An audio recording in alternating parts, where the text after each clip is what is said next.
नमस्कार, मैं हूं दिबांग। कोरोना का कहर दुनिया भर में जारी है। 2,70,00,000 मामले और करीब 9 लाख मौतें। एशिया, लैटिन अमेरिका और यूरोप में एक बार फिर कोरोना के मामले बढ़ रहे हैं। कई देशों में लॉकडाउन की कड़ाई दोबारा हो रही है। इनमें कोरोना पर काबू पा चुके न्यूजीलैंड और दक्षिण कोरिया जैसे देश भी शामिल हैं। भारत में नए मामलों के उछाल का आंकड़ा थम नहीं रहा है। ऐसे में सरकार ने अनलॉक 4 की घोषणा की है। क्या यह स्थिति विस्फोटक नहीं है? क्या हो सकता है सबसे ज्यादा खतरनाक? और क्यों है अनलॉक की जल्दी? आज होगी बात।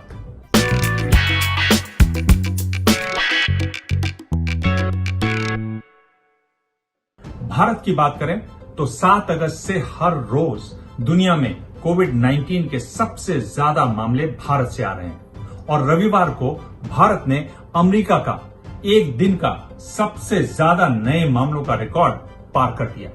आंकड़ा देखें, अमेरिका 25 जुलाई 78,427 नए मामले, भारत 30 अगस्त 78,761 नए मामले। मुंबई, दिल्ली और चेन्नई जैसे घनी आबादी वाले शहरों में भी कोरोना एक बार फिर बढ़ा है। साथ ही ये दूर दराज के इलाकों में भी फैल गया है। अंडमान की ग्रेट अंडमानीज जनजाति में भी 10 मामले पाए गए हैं। यहाँ 10 का मामला इसलिए बढ़ा है क्योंकि इस जनजाति की कुल संख्या है 59। आरोप लग रहे हैं कि भारत में टेस्ट बहुत कम हो रहे हैं। कुछ हद तक ये बात सही है। प्रति 10 लाख लोगों में भारत में 33,766 टेस्ट हुए हैं और भारत दुनिया में 120वें नंबर पर है। अनलॉक 4 की एक बड़ी बात है मेट्रो सेवाओं की शुरुआत।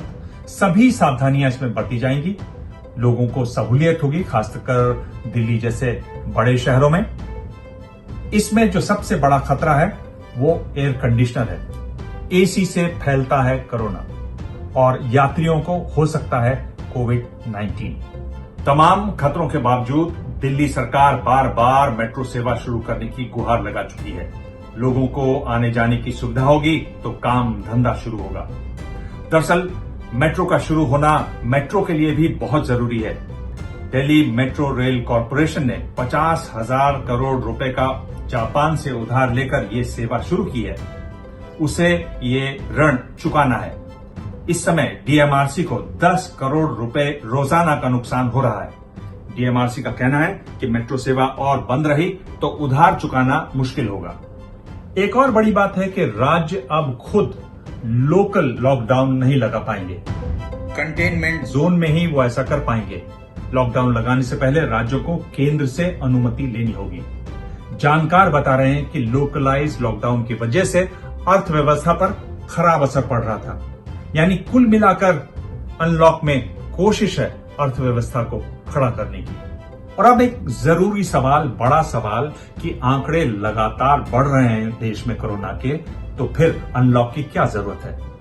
अगर दुनिया की बात करें तो यूएन के संस्थान आईएलओ के मुताबिक दुनिया भर में 1.6 अरब लोगों पर लॉकडाउन, रेस्ट्रिक्शंस और बंद का असर होगा। इसमें ज्यादातर मजदूर हैं। 27 करोड़ लोग भारी भूख का सामना करेंगे।